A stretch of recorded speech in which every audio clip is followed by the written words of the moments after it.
Now परंतु न स्वर्ग में, न पृथ्वी पर, न पृथ्वी के नीचे कोई उस पुस्तक को खोलने या उस पर दृष्टि डालने की योग्य निकला। तब मैं फूट फूट कर रोने लगा, क्योंकि उस पुस्तक के खोलने या उस पर दृष्टि डालने की योग्य कोई ना मिला। तब मैं यानी यूहन्ना इस बात को सुनने के बाद यूहन्ना फूट फूट कर रोने लगा। इस पर उन प्राचीनों में से एक ने मुझसे कहा, यानी 24 जो प्राचीन बैठे थे, 24 में से एक ने यूहन्ना से कहा, मत रो, देख यहूदा के गोत्र का वासी जो दाऊद का मूल है, उस पुस्तक को खोलने और उसकी 7 मोहरें तोड़ने के लिए जयवंत है, और वो यहूदा का सिंह कौन है? यीशु। हालेलुया। तब मैंने उस सिंहासन और चारों प्राणियों, यानी कि वो 4 प्राणी कौन थे? एक सिंह के समान, और एक बछड़े के समान, एक मनुष्य के समान, और एक उकाब के समान था। ठीक है, यानी 24 धर्मवृद्ध उस सिंहासन के चारों ओर बैठे थे, और 24 धर्मवृद्ध के चारों ओर 4 प्राणी मौजूद थे। ठीक है, पिक्चर आपके अंदर आ जाना है। ये पिक्चर जब मैं पढ़ रहा हूं, ये पिक्चर आपके अंदर रहना है। नाउ तब मैंने उस सिंहासन और चारों प्राणियों और उन प्राचीनों के बीच में मानो एक बंद किया हुआ मेमना खड़ा देखा। उसके 7 सिंग और 7 आंखें थी। कितने सिंग? 7 सिंग और 7 आंखें थी। ये परमेश्वर की 7 आत्माएं हैं जो सारी पृथ्वी पर भेजी गई है। आमीन ना।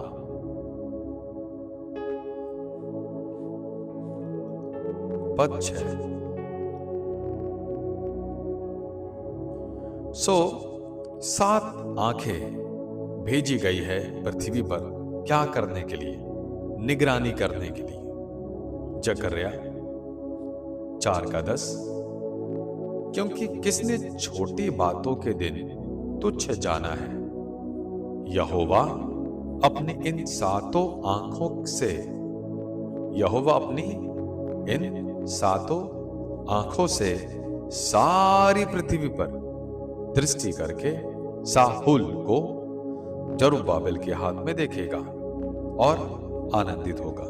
साहुल जब कोई चुनाई करता है, ईंटों का रद्दा रखता है, तो शाऊल नापने के लिए इस्तेमाल किया जाता है। जहां तक मैं समझता हूं कि ये जो 7 आंखें हैं, ये पूरे पृथ्वी पर भेजी गई है लोगों के अधर्मों का हिसाब करने के लिए, कलीसिया की निगरानी चौकसी करने के लिए। आपको याद है, सदोम और अमोरा के पाप स्वर्ग तक पहुंच गए थे। सो ध्यान दे, इस पृथ्वी के सारे कामों को, बातों को जांचने के लिए, चाहे वो पाप हो, अधर्म हो, अपराध हो, धार्मिकता हो, कलीसिया हो, सारे बातों को जांचने के लिए ये 7 आंखें पूरी पृथ्वी पर भेजी गई है। सारे बातों को जांचने के लिए, सारे बातों का आप कह सकते हैं रिपोर्ट लेने के लिए, कि सबका हिसाब किया जाएगा उनके कामों के हिसाब से। तो ये 7 आंखें निगरानी करने के लिए है, अधर्मी और धर्मी दोनों के ऊपर। ओके,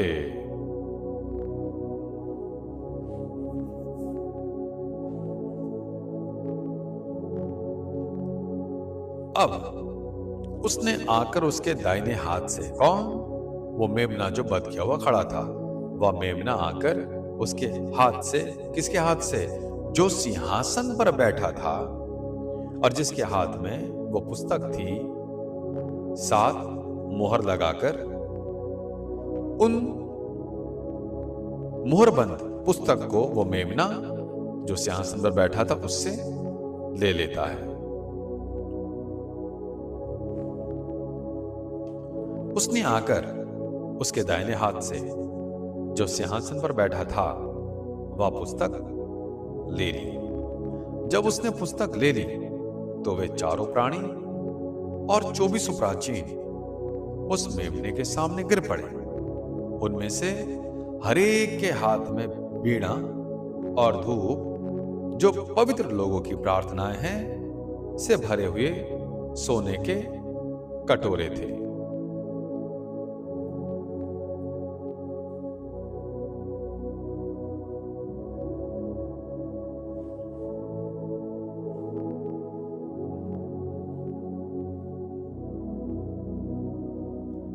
वे यह नया गीत गाने लगे,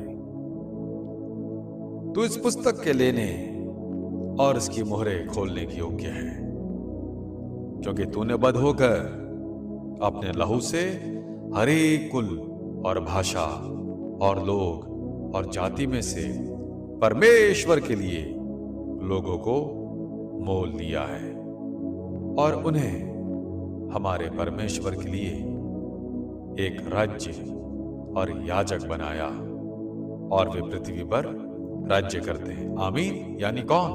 हम लोग। जब मैंने देखा तो सिंहासन और उन प्राणियों और उन प्राचीनों के चारों ओर बहुत से स्वर्गदूत का शब्द सुना, जिनकी गिनती लाखों और करोड़ों की थी, और वे ऊंचे शब्द से कहते थे, बध किया हुआ मेमना ही सामर्थ और धन और ज्ञान और शक्ति और आदर और महिमा और धन्यवाद के योग्य है।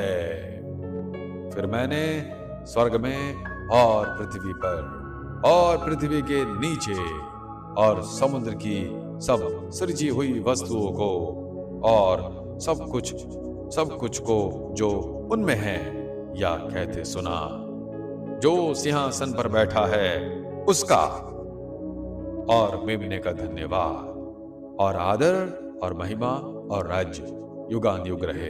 यानी जो सिंहासन पर बैठा है वो पिता यानी परमेश्वर है, और उसका यानी मेमने का धन्यवाद और आदर और महिमा और राज्य युगान युग रहे। और चारों प्राणियों ने आमीन कहा, और प्राचीनों ने गिरकर दंडवत किया। आमीन, हालेलुया। सो यदि स्वर्ग की एक एक बातें हमें दिखाई जाए, हमारे रोंगटे खड़े हो जाएंगे, हमारी आंखें सहन नहीं कर पाएगी। गूज़बम्प यानी पूरा शरीर में रोए खड़े हो जाएंगे अगर एक एक करके वो दिखाया जाए। यानी यदि पृथ्वी में ऐसे ऐसे प्राणी हैं जो समुद्र में पाए जाते हैं, पृथ्वी पर पाए जाते हैं, आकाश में पाए जाते हैं, और बहुत तो लुप्त हो गए हैं आज, जब उन्हें देखकर मनुष्य डर कर, यानी ऐसा डर जैसे कोई मौत को देखकर कांप जाता है उन प्राणियों को देखने से, तो आप सोचें जब पृथ्वी, समुद्र और आकाश में ऐसे प्राणी थे, आज तो बहुत से लुप्त भी हो गए हैं, तो आप सोच सकते हैं स्वर्गिक प्राणियों को देखने पर मनुष्य का क्या होगा। लेकिन फिर भी कुछ कुछ वर्णन हम देखते हैं प्रकाशित वाक्य में, और ये प्राणी परमेश्वर का आदर, महिमा को प्रकट करने के लिए और आराधना करने के लिए सृजे गए हैं। आमीन। और हमें भी प्रभु ने महिमा और आराधना करने के लिए सृजा है। आमीन। जब मैं आज कलीसिया में बात कर रहा था यीशु के उपनामों के विषय में, यानी टाइटल्स के विषय में, उसका एक ही मकसद है। क्यों इतने सारे नाम यहोवा के पुराने नियम में, यीशु के नए नियम में? परमेश्वर ने इतने सारे नाम और उपनाम इसलिए दिए हैं ताकि हम परमेश्वर की आराधना कर सके उन नामों के द्वारा। सो परमेश्वर के नाम, यीशु के नाम, उपनाम हमें पिता की आराधना करने के लिए दिया है। हालेलुया। सो पुस्तक क्यों मुहरबंद है? उसको सिर्फ यीशु ही खोल सकते हैं, और जब तक वो खोला ना जाए वे बातें पूरी नहीं होगी। सो 2025, 2026, 2027, 28, 29 और 30, यानी हर वर्ष, चाहे वो 1 वर्ष हो, चाहे 3 वर्ष हो, या फिर 5 वर्ष हो, ऐसे ही 5 वर्ष में क्या क्या बातें पूरी होगी सारी लिखी हुई है। 2026 में कौन सी बातें पूरी होगी लिखी हुई है। स्वर्ग में एक एक बात लिखी हुई होती है। बिना लिखे कोई बात पृथ्वी पर पूरी नहीं होती है। तो जब एक एक बात पूरी होती है वे मुहर खोली जाती है और वो बातें पूरी होने के लिए तैयार हो जाती है। यानी मुहर खोलने के बाद वे बातें हम देखते हैं पृथ्वी पर पूरी होती है। सो परमेश्वर का राज्य यानी स्वर्ग राज्य सिस्टमैटिक है, लीगल है, कुछ भी हवा में नहीं है। सारी बातें लिखी हुई है, सारी बातें लिखी हुई है, सारी। आपको याद है तुम्हारे सिर के बाल भी गिने हुए हैं। आप सोच सकते हैं कि स्वर्ग का राज्य सीमित नहीं, असीमित है। कुछ भी अचानक से नहीं होता, सब बातें लिखी हुई है। हालेलुया। और वो अपने समय पर पूरी होगी। आमीन। हालेलुया। आइए धन्यवाद करें। हे पिता, धन्यवाद जो बुद्धि आपने मुझे दी है आपके लोगों को समझाने के लिए, सिखाने के लिए। मैं धन्यवाद करता हूं। आपने कहा कि ज्ञान के द्वारा, बुद्धि के द्वारा भेड़ों की चरवाही रखवाली की जाए। हे पिता, धन्यवाद जो बुद्धि आपने हमें दी है, जो समझ आपने हमें दिया है, हम धन्यवाद करते हैं। फिर से एक और बार प्रभु, जो लोग इस ऑनलाइन मीटिंग में हैं, मैं उनके जीवन में परमेश्वर का प्रेम, अनुग्रह और सामर्थ्य की घोषणा करता हूं, उन्नति की घोषणा करता हूं, चंगाई की घोषणा करता हूं, छुटकारे की घोषणा करता हूं, फेवर की घोषणा करता हूं, डिवाइन ग्रेस की घोषणा करता हूं, डिवाइन डायरेक्शन की घोषणा करता हूं। शैतान की कोई भी योजना आपके जीवन परिवार के ऊपर पूरी ना हो। जो बातों को हमने सीखा प्रभु, धन्यवाद कि आप दर्शन के द्वारा हमसे बात कीजिए। प्रभु धन्यवाद, सारी बातों में हम आपको आदर देते हैं, महिमा देते हैं, मसीह यीशु के नाम से।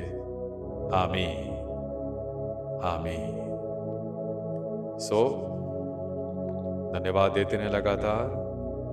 और बहन वीरपाल को अपनी प्रार्थनाओं में याद रखें।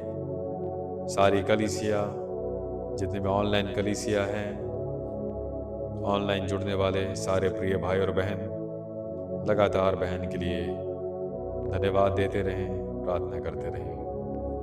आमीन। सो शालोम। प्रभु आपको आशीष दे। मिलते हैं कल।